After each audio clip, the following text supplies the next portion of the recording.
Hello, ladies. How are you tonight? It is trick or treat time, and I know some of you in the group don't celebrate Halloween, and that is quite all right, but I know that a lot of people do. So that's why we are doing this live tonight to talk about how you can, oh gosh. Sorry, I'm checking the video, and while I was waiting for it to start, I had this really mean face. Anyway, um, I want to be able to talk to you guys about how to navigate through Halloween without eating all of the candy.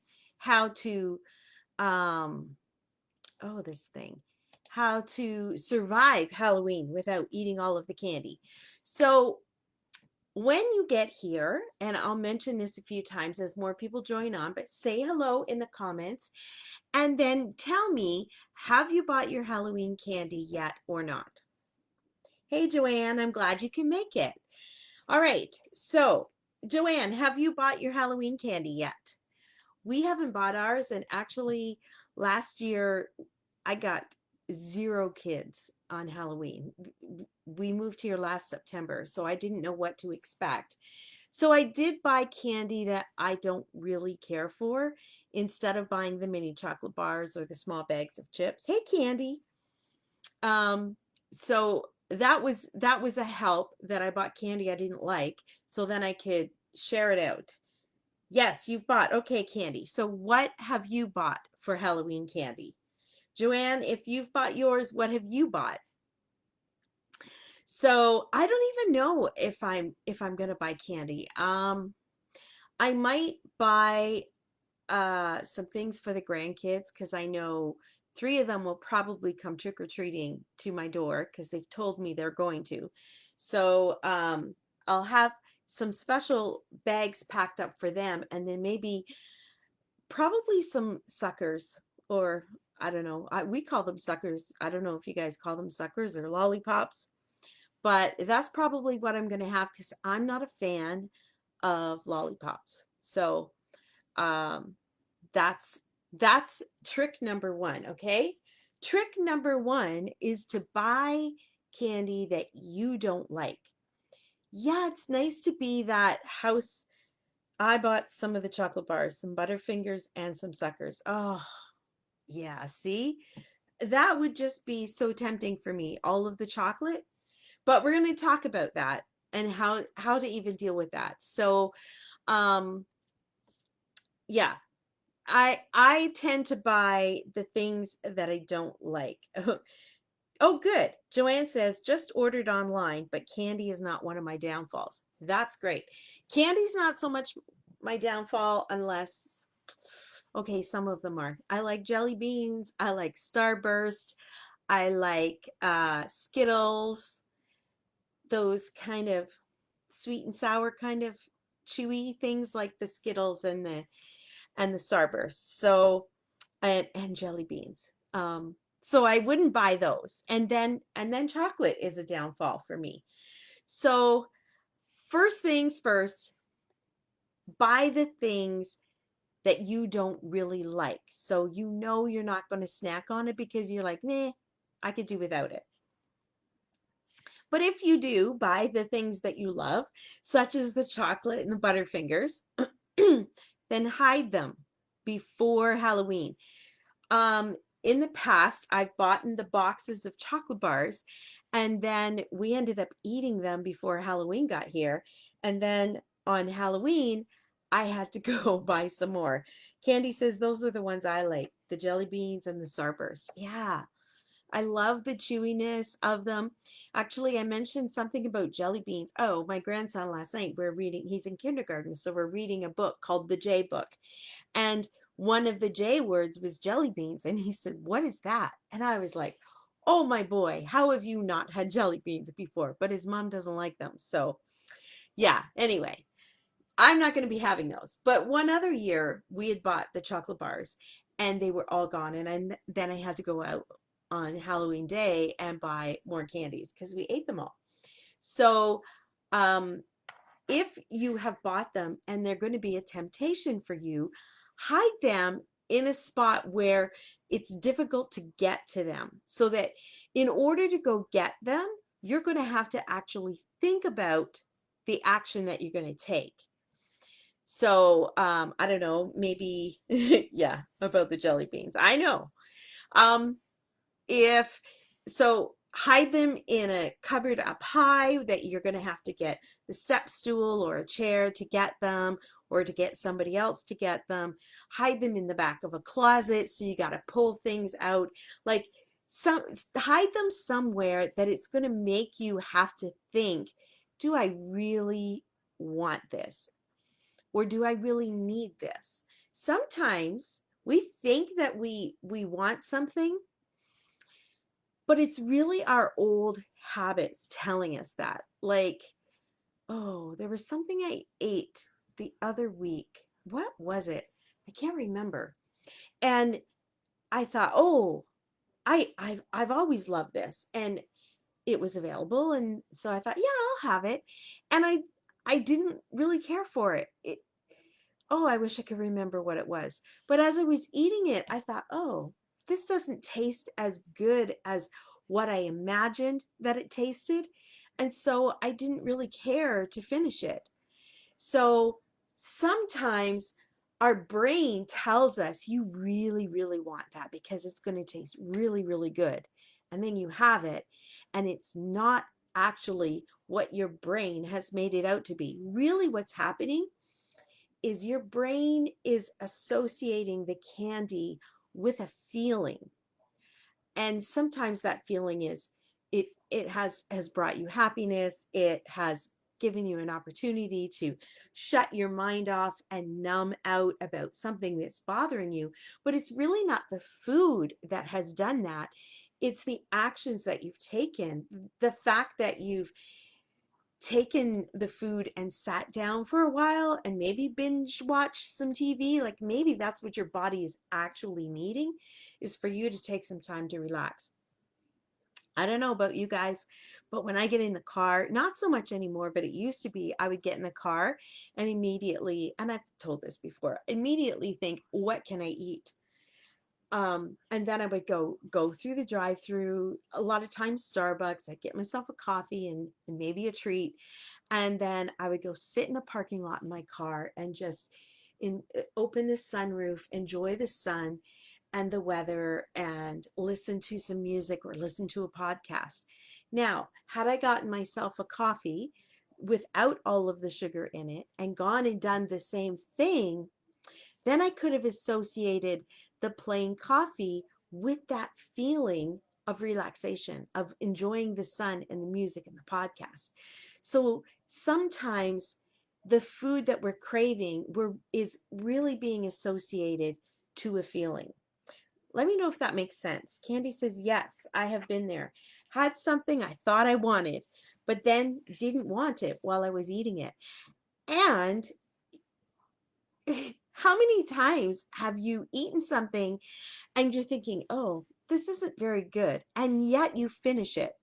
And I'm going to be honest, that other week, whatever it was, that thing, I ended up eating the whole thing. And then afterwards, I thought, okay, I sat here telling myself this isn't very good, and yet I finished it.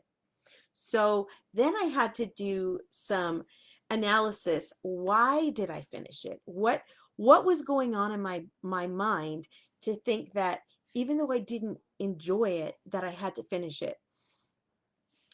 If a lot of us have been raised where you have to eat everything on your plate, and if you don't, then it's a waste.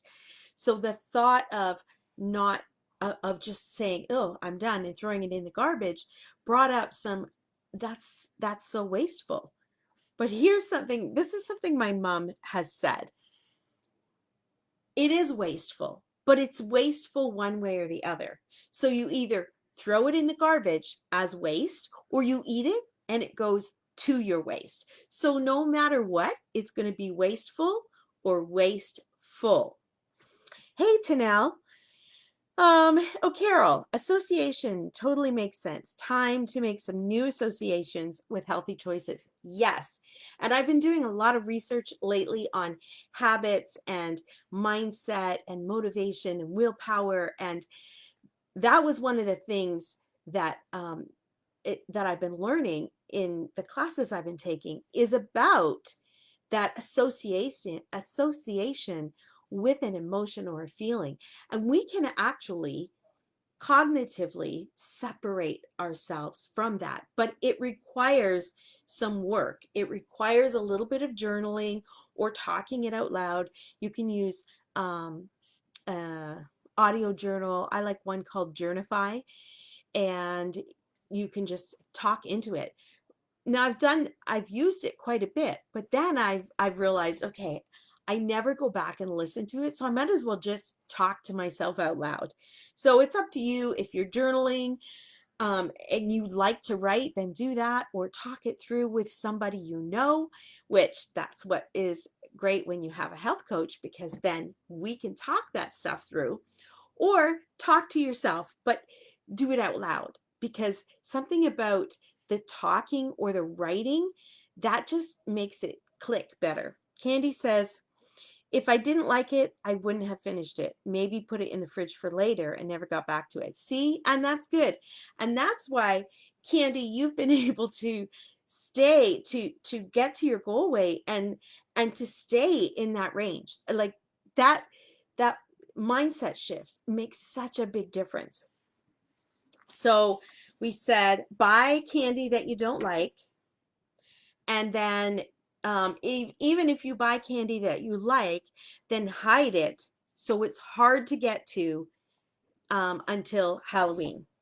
And then make sure that you're not eating it like one for you and one for me. Like, we don't want to do that. Every time the kids get one, we get one. Like, we don't want to eat the candy before the night's over. So then what happens if at the end of the night you have candy left over? So again, for us last year, we didn't know how many kids to plan on because it was our first year here. So then we had all this leftover candy. Now what do you do with it? Well, I'm trying to think of where Doug was working at the time. Oh, I can't remember.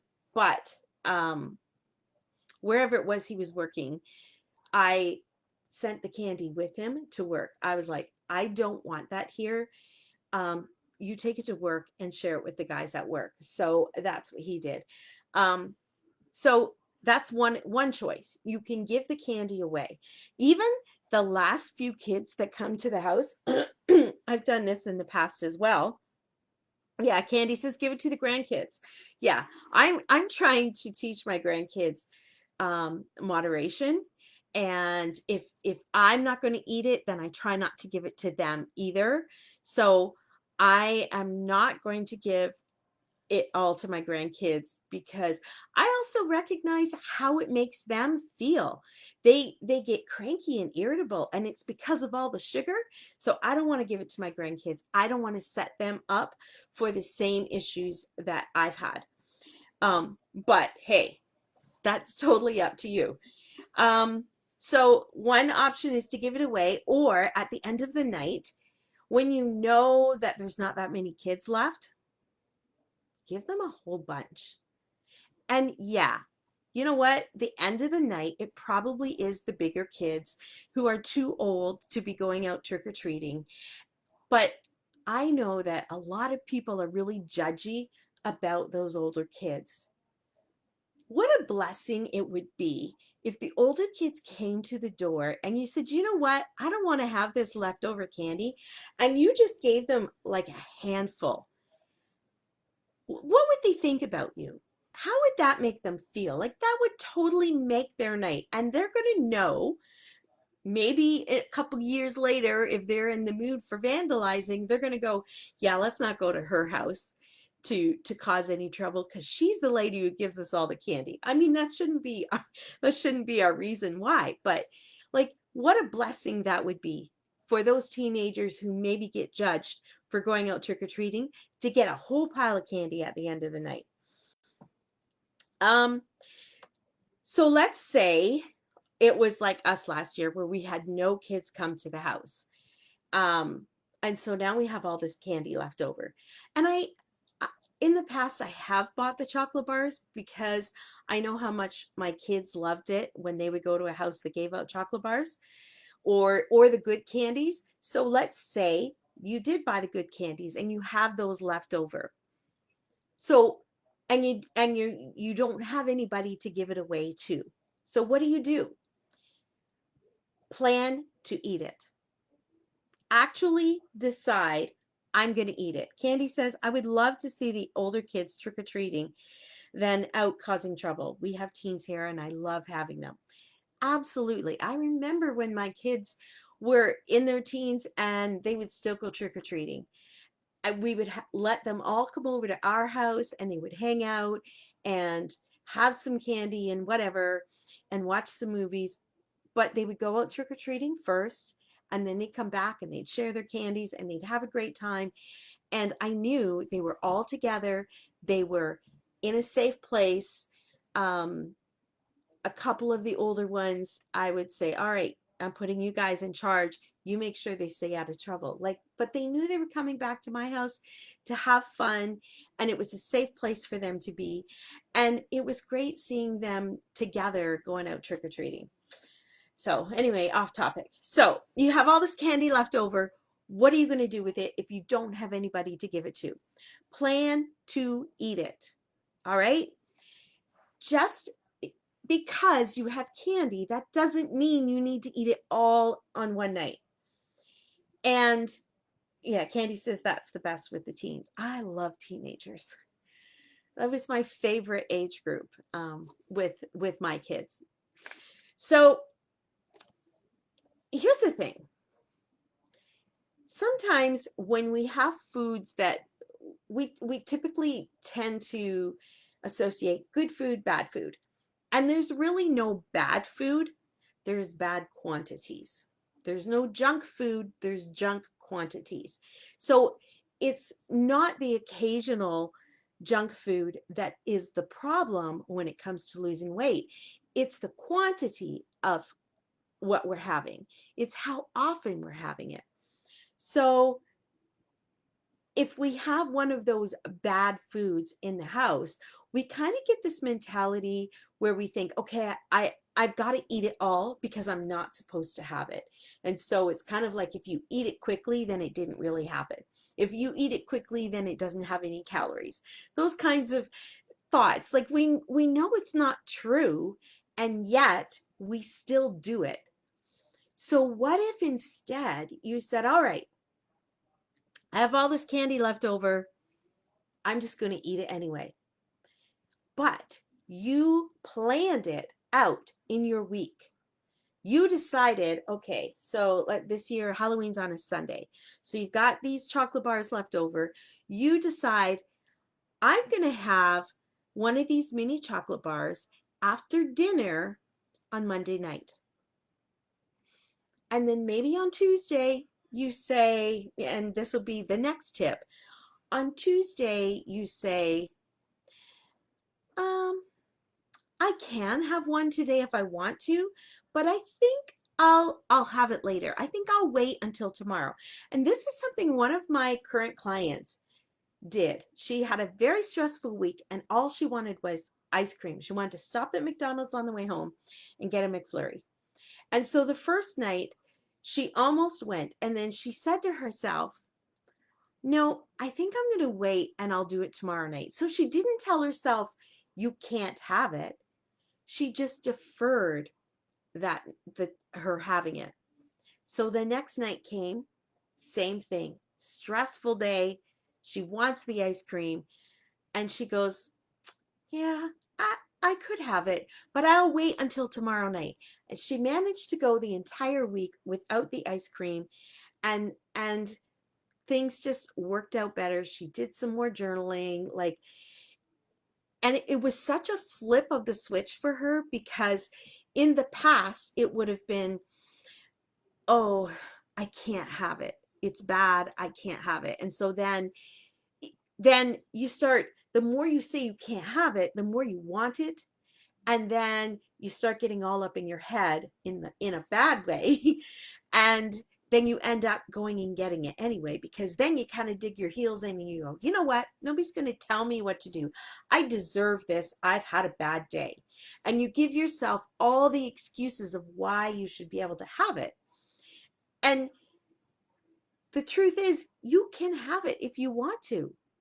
Nobody is saying never eat junk food again.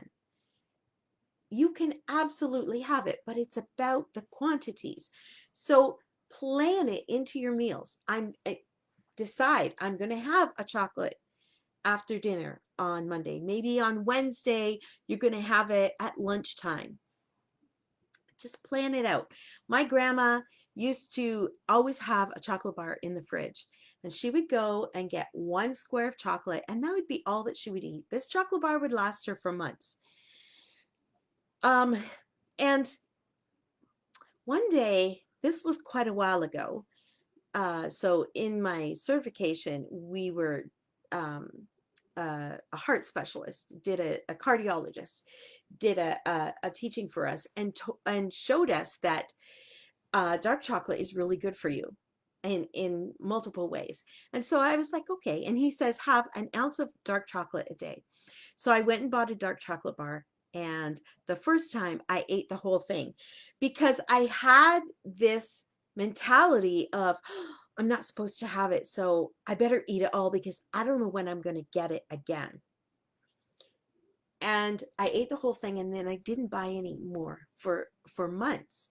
And then one day I thought, this is crazy. Why can't I be like my grandma and have 1 ounce a day? What is wrong with that? There's nothing wrong with that. And it then you start to lose that mentality of I've got to eat it all. Instead, it's just a, yeah, I can have it. Now I can have a chocolate bar sit in my fridge or my cupboard for weeks and I don't touch it. But it's there when I want to have an ounce of chocolate. So you can do that with the Halloween candy. Incorporate it into your plan and decide when you're going to have it. So then, let's say it's 3 o'clock in the afternoon and the candies are calling you from the cupboard, and they're calling your name, and you know they do because they do. Then you can say, oh, yeah, I could have one now, but I've already planned to have it tonight after dinner. So I'll just have it later. And continue to keep telling yourself that. It's not that you can't have it. You can have whatever you want. When you have a bad day, say, I'm too tired to get it today and I'll get it tomorrow. Yes. And my tomorrow never comes to get the thing I wanted. Absolutely. And that's kind of what this client did. It was like, no, not today. I'll do it tomorrow. And tomorrow never came. But she didn't say, I can't have it. And that was the huge mindset shift for her when she recognized how much things have changed for her over the last year of us working together. It was like night and day, because a year ago, she would have, on a stressful day, she would have gone and got the McFlurry and probably some food as well. So it's such a mindset shift for her. And she said she's finally starting to feel normal. And that was the thing she wanted in the beginning. She said, I want to eat like a normal person. And it's been just a little less than a year that we've been working together. And over the last few months, she keeps saying to me, I finally feel normal. Dark chocolate is good for you. My doctor told me to have a piece a day, but I don't. Yeah, I don't have a piece a day either. Um, and I'm not really sure why. I think part of it is I wanted to still have that, um, like I don't want it to just be, oh yeah, I gotta eat my piece of chocolate. I want it to be something that is a special treat for me once in a while without it being a high calorie treat. Um, so we've got buy things you don't like or hide them before Halloween so that it's hard for you to get. After Halloween, if you have candies left over, give them away. And if you can't give them away, then plan it. Put it into your meal plan for the week. Decide what days and what times you're going to have your candy. Maybe even, hey, Tafina, welcome. Thanks for joining us.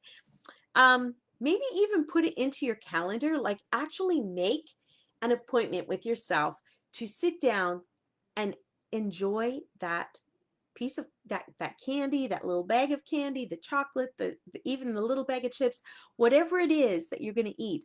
Make an appointment with yourself to sit down at the table, because everything needs to be eaten at the table, on a plate or in a bowl, so that you know how much you're eating, and then sit down and eat it and enjoy it.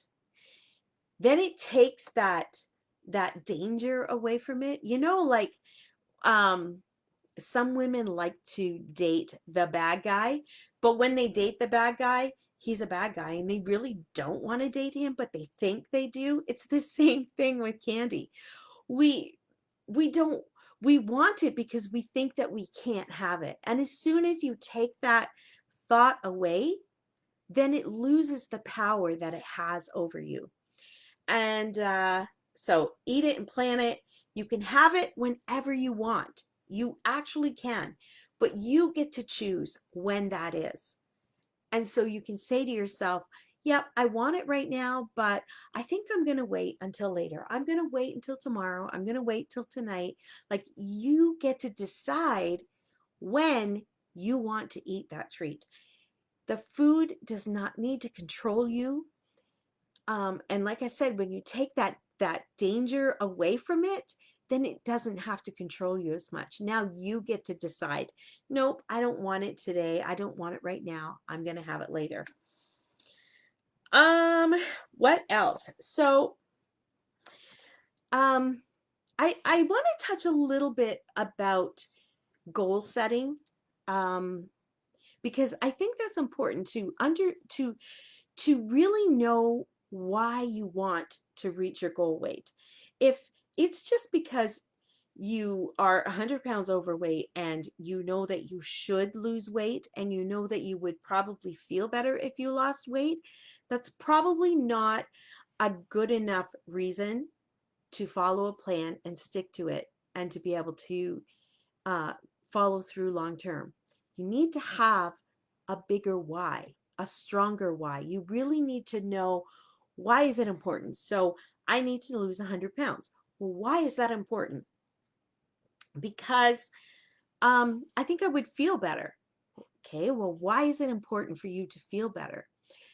Well, if I felt better, then maybe I could exercise a little bit more. Well, why is it important for you to exercise more? Well, I think if I exercised more, then my body wouldn't hurt as much and I would be able to do more things. Why is it important for you to do more things? Well, right now, some of those things I can't do because my body is physically unable to do it. And so I would like to be able to do those things. But why is it important for you? Well, I feel like I'm missing out on some family things because I'm physically unable to do it. So then you see how the reason gets closer and closer and closer to your heart. And so the real reason I want to lose 100 pounds is so that I'm able to be more active and more involved with my grandkids and my kids, and to be able to go and do things that currently I'm unable to do because my body hurts and aches and is too heavy to do it. So you see how drilling down and keep asking yourself, why is that important? That makes a big, big difference. Um, and something else that I was learning in my trainings the other day, be careful when it comes to motivation. You don't want to be motivated by um, just your feelings, okay? And which again is why it's important to have that goal and that big motivating factor of why you really want to reach your goal weight. Because if you're motivated, this was really good. If you're motivated by your feelings, you'll want to do it. But the truth is, you'll probably want to do it. You may even want to do it. So you can't go just by the feelings, because the feelings only make you want to do it. But instead you've got to have some more motivation, um and and it's not just about discipline. Like, yeah, the feelings, oh, I feel like I'm all over the place here. The feelings are important to help you get to the root reason of why you want to get there. But then there's another reason, right? At the end. So it's not just about I should lose 100 pounds, because then that's a want. Yeah, I want to lose 100 pounds. And then you go, oh, I know I should lose 100 pounds, and I want to lose 100 pounds, but I don't have the motivation or the discipline for it. I want to lose it. Okay. So really understand the deep-seated reason why it's important for you to get your goal. Then when you look at those candies, you're going to go, okay, I have freedom here, delayed gratification, unfortunately, or I can have instant gratification but is that going to give me the freedom that I'm looking for by reaching my goal weight? And yes, you can tell yourself it's just this one time. You absolutely can. Unfortunately, we do that way too many times, and often way too many times in a week. And so we binge and say it's just this one time and I'll start again tomorrow. And so you have that start and stop mentality, and that's not what you want. Instead, you want to be consistently moving forward, consistently progressing little by little by little. And that includes allowing yourself to have a little bit of candy instead of binging it and promising yourself that you'll start tomorrow. But what happens is tomorrow you wake up and now you're angry at yourself for not having the self-control or the discipline or the willpower to say, I'm not going to have that. And so then you beat yourself up for a couple days, maybe even a couple weeks, and then you get back on track again. And that's not the way to live. Like, honestly, the progressive consistency is going to make the big difference. I wanted to lose to my goal so I can be around for my kids and grandkids. Yes, and you did get to your goal, Candy, and that was, I gosh, Candy has done a lot of the free challenges that I've offered, and through those free challenges, she's been able to reach her goal weight, and so she's going to be around her kids and her grandkids. Um, and she's a baker. And she reached her goal weight. Let me tell you, it's all about the mindset and the way that you look at things. Um, so if you have any questions, please let me know in the comments. And if not, I'm going to wrap it up because I like to keep it as close to half an hour as I can. I am excited to tell you that I wrote a book, and it's more of a journal. So there's the first part of the book has a bonus section of how to set your goals and how to create habits that will help you to reach those goals. Then the next part of the book is a whole journal. You'll get each day, it's like it kind of like a devotional, kind of. So there will be a motivation, there will be a Bible verse, and then one or two, sometimes three journal prompts. And so they're based off of that Bible verse and the motivational quote. And so the journal prompts, what they do is they help you dig a little bit deeper. And then the third part of the book is where you can keep track of your tears. And tears is an acronym for triggers or thoughts, emotions, actions, results, and smiles. So you have the trigger, there's then the thoughts that you have around that trigger. Then what emotions happen as a result of that trigger and those thoughts? And then from those emotions, what actions do you typically take? And so you can journal through this. And then from those actions, what results are you getting? So if you don't like the results you're getting, then what new actions do you need to take in order to get those results? And What new feelings emotions do you need to have? And what do you need to do with those thoughts that you're having and the triggers that you're having? So it's kind of like you walk through the TEAR, and write down journal points, just how you're feeling. And then you go backwards. Now, how do I really want, what results do I want? What actions do I need to take? And reverse reverse it. And then the S of tears is to write down your smiles, something that you did well every single day. And so this is a 30-day journal, and there's a spot for you every day to write down something that you did well. And at the end of the 30 days, you go back to this journal and you can go through and see all the things that you did well. Because quite often we don't focus on what we've done well. We focus on all the ways that we've, in our minds, screwed up. And so we allow that to tear us down. So if you can go back and say, wow, look at all the things I've done well over the last 30 days. That's going to be very empowering for you, way more empowering than focusing on the negative. So the book is available on Amazon, and I will post the link in the comments. You can get the Kindle version, or you can actually get the paperback version. I'm so excited.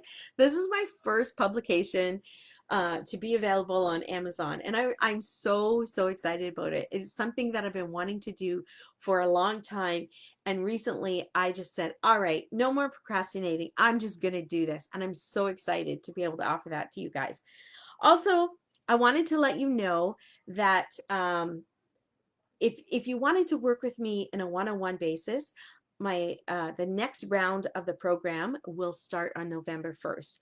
And then on December 1st, the price is going to go up by $60 a month. So if you want to get in on the lower price and talk about working one-on-one together, then register by the first of, well, register by, you can register before the end of November. Let's say that December 1st, the price goes up. But so if you register anytime from now to the end of November, you'll be able to get in at the low price. Like I said, I have a couple of clients who have been working with me for almost a year, and it's time for them to renew, and they are both renewing again. The one girl said to me, you are stuck with me for the rest of your life, because that is how much she's realized how important this coaching is for her. Like, it's just changed her life. And she said, I can't imagine not being with you. Now, obviously, we need to work on that. We need to get her to a point where she feels confident in herself to not need me, but it is a testament to how important that coaching relationship is, and how it can help you move the needle forward, and how you can make those changes last.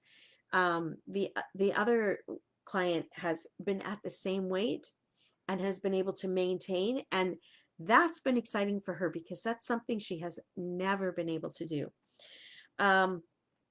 So the program uses my EAT method: energize, abide, transform. For those of you uh, who know me and know the program, energize, abide, transform. So we work on the 5 W's: the who, what, when, where, and why of your eating. And then we work on abide, where we talk about your attitude, your beliefs and behaviors, um, inspiration and discipline and emotional eating. So we work on all of those things, all those mindset issues that need to be worked on. And then the final part is the total transformation, where you learn how to focus on your faith instead of focusing on food all the time. How it works more on getting rid of the emotional eating, and just like a total transformation, not just in your body, but in your mind and in your spirit. It all works together, and it all helps you to become that woman that you know that you want to be, but somehow that weight is keeping you back. And I've been there, and some days I'm still there. Uh, Um, I haven't worked since 2014, and I was in a terrible spot when I left. stress and everything. I was sick and I just kept getting sicker. And just yesterday, um, I found out that a job that I had applied for, I got the position. And so it's been 7 years since I've worked, and I am in a place where I'm able to go back to work. And I'm so excited about that. And I couldn't have done that had I not worked on not just my weight and my body, but had I not worked on my mindset. And that has just made all the difference. My anxiety, my depression, um, my hormones are balanced. The anxiety, depression is gone. My diabetes is um, under control. I'm not on medication for it anymore. My blood pressure is good. My cholesterol is good. My doctor is amazed at how well I'm doing and that I don't have to take medication anymore. So honestly, if you can work on the mindset, and even if you don't want to do any coaching with me, I do encourage you to do some research on mindset or buy the journal, because that'll help you with the mindset. The journal prompts are meant to help you figure that out. Anyway, that is it. Thank you so much for being here and for always supporting me. I am just completely humbled by how many of you show up time after time after time. And even people like you, Candy, who you've reached your goal and yet you still show up. And it just brings joy to my heart when I see your name come up on the screen. So anyway, I hope that's been helpful for you. And I will be back next Tuesday. I haven't decided what we're going to talk about yet, but uh, you'll find out Tuesday morning. I'll have some questions or a poll or something in the group, and then we'll go live again next Tuesday night. All right. So have a wonderful night. Have a happy Halloween, and trick yourself. Trick yourself into realizing that you don't need the treats to be happy. All right. Have a good night. Bye-bye.